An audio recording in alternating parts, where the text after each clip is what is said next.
I usually talk nutrition, but I want to focus on the golden rules for fat loss with your exercise. How you can time workouts appropriately, how you can get the most fat loss long-term by establishing some rules for yourself.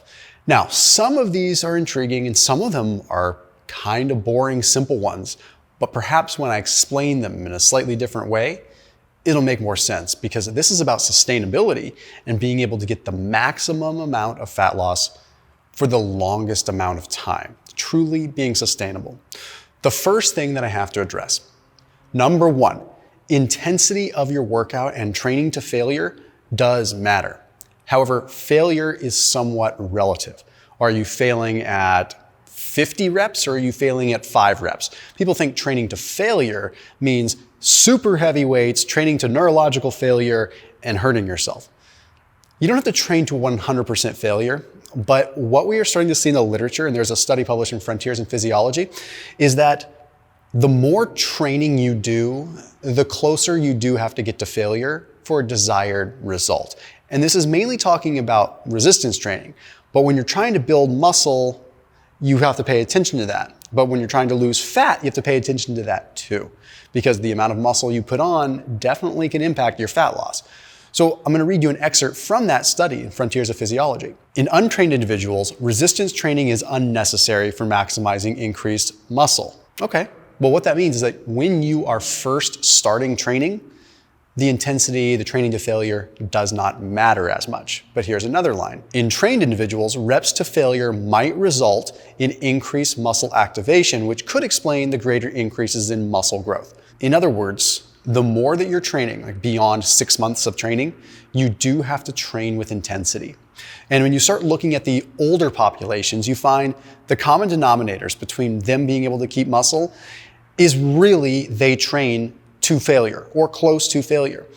So again, it doesn't need to be beating yourself up and you don't need to go crazy overboard on the volume, but you do need to have a few sets that are getting close to failure. So don't let yourself think that you can go in and make a lackadaisical deposit every single time and you're going to have a positive effect.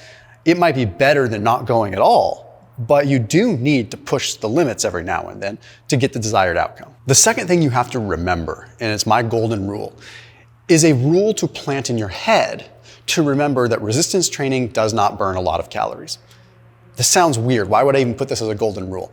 Because once you learn this, it really changes things. I spent years resistance training and thinking, well, I was working out for 90 minutes, so I can eat more today, yada, yada.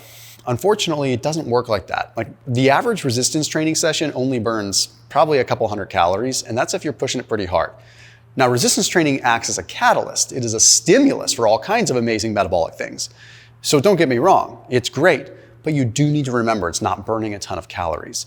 Okay, burning calories happens much more through your non-exercise activity thermogenesis. So my point in saying this is I would rather you go into the gym, leave it on the table the way that you can, but give yourself enough energy later on to be able to move throughout the course of the day.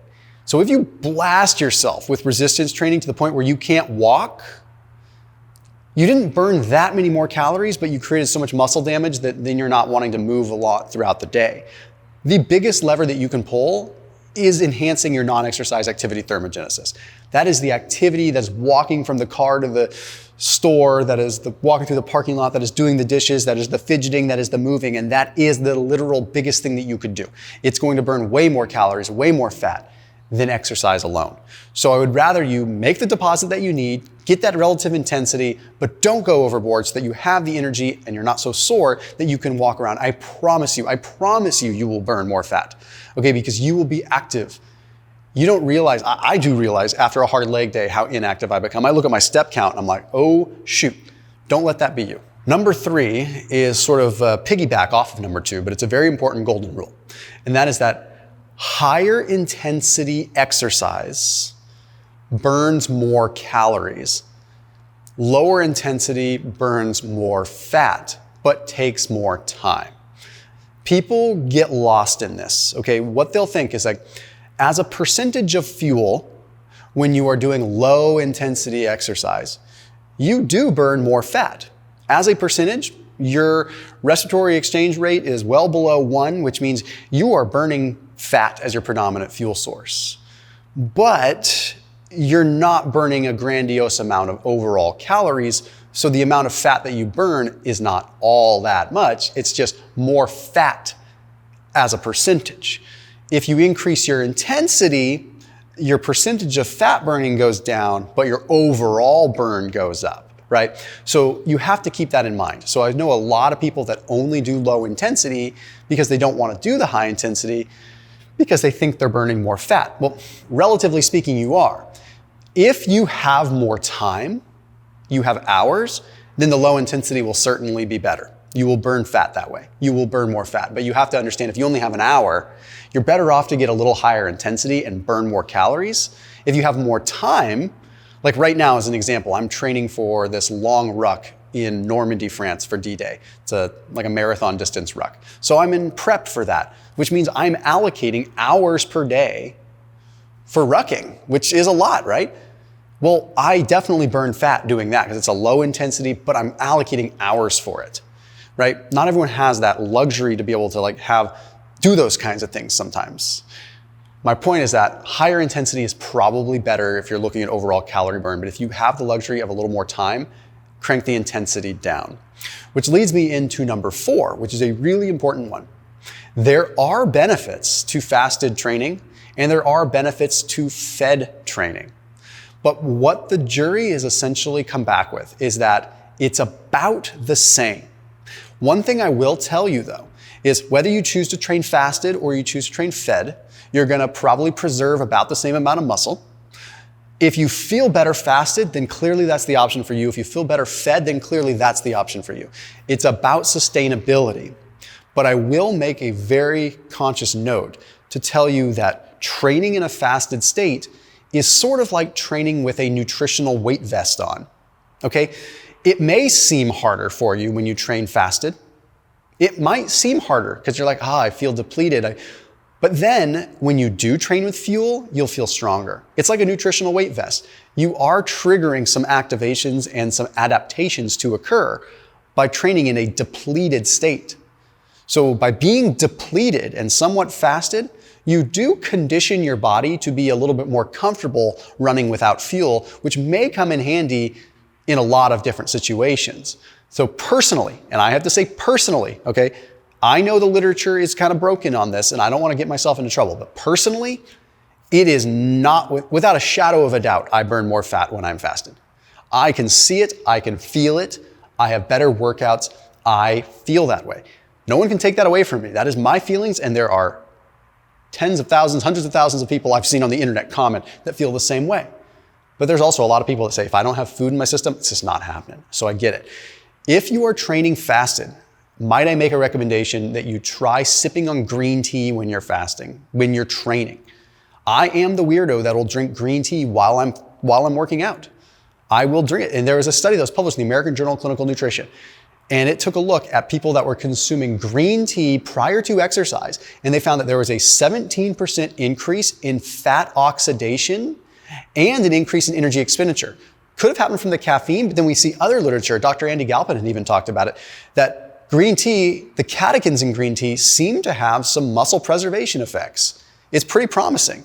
So there's a potential muscle sparing effect if you're fasting, if you're training on an empty stomach, but there's also the additional fat burning effect, which could also come from coffee. I will tell you that, but with caffeine, you don't want to go overboard with the coffee. So I think sipping on green tea is great. And it could be iced green tea. I put a link down below for the green tea that I usually recommend. It's from a company called Pique Tea. And that's a 12% off discount link plus a free gift. They have really cool teas that are designed for when you're in a fasted state. So they are actually founded by Dr. Jason Fung, who is a big fasting doctor anyway. He's really into that. Now, whether you intermittent fast or you just train fasted, this applies, right? Dr. Jason Fung was all about that. So they've got their matcha green tea, they've got their ginger tea, their ginger green tea, which is great. They've got a bergamot tea, and they've got an herbal cinnamon tea, all good for fasting. But in this particular case, the matcha and the ginger one's great too. But the matcha while you're working out is terrific. It's a little bit more caffeine, so you get potentially more fat burning out of it that way. But also, they just taste delicious, and they're cold extracted, which means that you're not dealing with a lot of the other potential issues that might come from a lot of teas. Also, the cool thing is the matcha green tea, you could have cold. It doesn't have to be hot. So you could mix it with cooler water, and then you're having something that you can sip on that's actually quite refreshing as well. And they triple screen this stuff. So they're screening for mold, screening for heavy metals, all kinds of stuff, which means that you're getting a good quality tea. So try it in place of a pre-workout. Try it as your intra workout, because if you wanna be like me, I sip on green tea during my fasted workouts. Heck, I sip on green tea when I'm not fasted too, but anyway, link is below, peaklife.com/ThomasFastingT. The next golden rule is separate your cardio from your weight training until you are more advanced. Okay, separating your cardio from your weight training allows you to maximize the motor unit recruitment and really focus on your resistance training. When you are new and you're adopting this as your new life, you need to be able to recruit the right muscles and train yourself right. I see way too many beginners jumping in to like a CrossFit style thing. I enjoy CrossFit workouts, but I started enjoying them after like a decade of good resistance training under my belt. So I knew the movements, I knew the form, and I wasn't trying to compromise those movements by doing box jumps in between. Now I can do that. But when you're starting out, separate your resistance training and your cardio. Focus on your resistance training. It will be your ticket to better fat loss. Focus on your cardio. It will be your ticket to better fat loss. Don't compromise integrity in both camps. The interference effect that people talk about is not an issue as far as metabolics are concerned. Like if I were to go do a CrossFit workout, I could still get equally strong. I can still get equally fit by mixing my cardio and my resistance training. So don't think the interference thing is a real reason to not do it. It's more about just training yourself and getting proper motor unit recruitment. This sixth one is so important because it's very nuanced with interval training. Now, I had Chris Hinshaw on my channel a while back, interval expert. He is amazing at this stuff. But there's multiple stages, because what he talked about was definitely more for the advanced person. For the beginner, interval training for fat loss needs to be about maintaining the integrity of the interval and then recovering as much as you need to in an effort to be able to do the interval better or as well the next time, right? So what that looks like is maybe you run for 30 seconds. If you need 75 seconds or 90 seconds to recover to really be able to give it your all for the next interval, that's fine when you're getting started. It's all about the reps. So people fall into this, I need to do a 1-to-1 ratio when they're first starting out. The problem with that is you're compromising the integrity of the following interval. You're doing 30 seconds with 30-second rest. By the time you get to your next one, you're not even fit enough. You're gonna be going half the speed, and you might even get hurt. So focus on your intervals, recover, interval, recover, however long that takes, with a time cap of maybe 3 minutes. Don't wait longer than 3 minutes. Now, here's what you do as you start getting better. As you advance, and I shouldn't even say really advance, but as you become a little bit less of a newbie, then you move into a 1-to-1 ratio. Maybe a 30-second run, 30-second walk, or 30-second sprint, 30-second jog, right? The 1-to-1 ratio becomes sort of important because you're basically allowing yourself to build recovery better, which allows you to sort of step ladder fashion, and you get to recover at a higher heart rate, which will help your fat loss. Then finally, as you get more and more seasoned, then you start moving into something like a 4x4 Norwegian 4x4 method, where you go 4 minutes and then 3-minute recovery. 4 minutes, 3-minute recovery, 4 times total. It's called the Norwegian 4x4, and it has been a golden rule for my fat loss for a long time as a more experienced person training. That keeps the fat off of me, for sure. And it is brutal, and it will build your VO2 max, but it is more advanced. The 7th golden rule is allocate a time of the year to really build more base. What does that mean? Building base is building your zone 2 base. This is great for fat loss in itself. When you're doing the zone 2 training, tremendous for fat loss. But here's where it really shines. If you took two people that were the identical, if I made a twin of myself, and twin A goes out and focuses on doing 60 minutes or even 90 minutes of zone 2 type rucking or walking up a hill 3 or 4 times a week, dedicates that time. It's hard, but dedicates that time. And Thomas B does not do that. When we both are in the weight room doing the same weights, Thomas A is going to have half the recovery. I don't know if it's exactly half, but much better recovery between sets than Thomas B. I have built base and I can now recover at a higher heart rate, which means I can get in and out of the gym faster than Thomas B. And Thomas A can possibly get more volume in less amount of time and recover. More volume, more training to intensity with adequate recovery. Hugely beneficial. I'm gonna get more bang for my buck. Dedicate time to build base. It's not about the time doing the cardio. It's about the systems and the adaptation that happens as a result. And that carries over later on. Dedicate the time for zone 2. Number 8 is minimum effective dose so that you can do more frequent workouts. Don't be a volume warrior. Intensity and training to failure matters, but I would rather you train with intensity close to failure, moderately infrequently, a few days per week, and be able to actually come back, right? When you get even more advanced, like where I'm at, I will say, and I'm not like super advanced, but I will tell you what I do. I train full body most of the time with relatively low volume with each body part. So I come into the gym and I don't say I'm just gonna hit upper body or I'm just gonna hit lower body or back and biceps. No, I hit my full body, but I don't do so much volume that I'm dilapidated, right? Or decrepit and beat up. What I'll do is hit a couple of, maybe 5-6 sets per muscle group. And in that way, I feel like I'm good to go the next day and can do it again. The consistent deposits and the consistency is what's gonna be sustainability in the long run. That full body style training allows you to get the benefits you want long-term. Now, when you're trying to build muscle initially, there definitely is some benefit to blasting muscle groups. I'm not saying that doesn't work, but as you're just keeping it as a lifestyle, the consistency is nice. Number 9 is a little bit more nutrition related. And I know I promised I'd keep this exercise, but it still matters. Carb timing, like your carbohydrate timing, does not matter. It doesn't matter. Okay, there was relatively recent research that came out early 2024. It just doesn't matter whether you eat carbs right before your workout or you eat carbs the day before. All that matters is that if you eat carbs, you have sufficient amounts of them. That's all that really matters. So it doesn't matter if you say, I need to have a Gatorade before my workout. It's probably not doing much. In fact, I can't remember the exact study, but one of the studies that was in that paper actually demonstrated that when they gave subjects carbohydrates prior to a workout, they magically squatted more.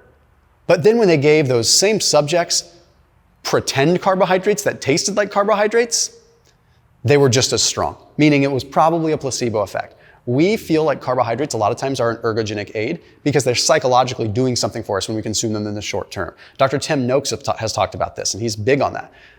Carbohydrates do aid in performance. They are an ergogenic aid, but not prior to or during per se. Maybe like if you're running out of fuel, yes. But if you have a sufficient fuel on hand, the timing doesn't matter. So just don't get hung up on that. Don't think you need to eat carbs before your workout. Don't think you need to have sugar before your workout. As long as you've had enough carbs the next day or the prior day, you're fine.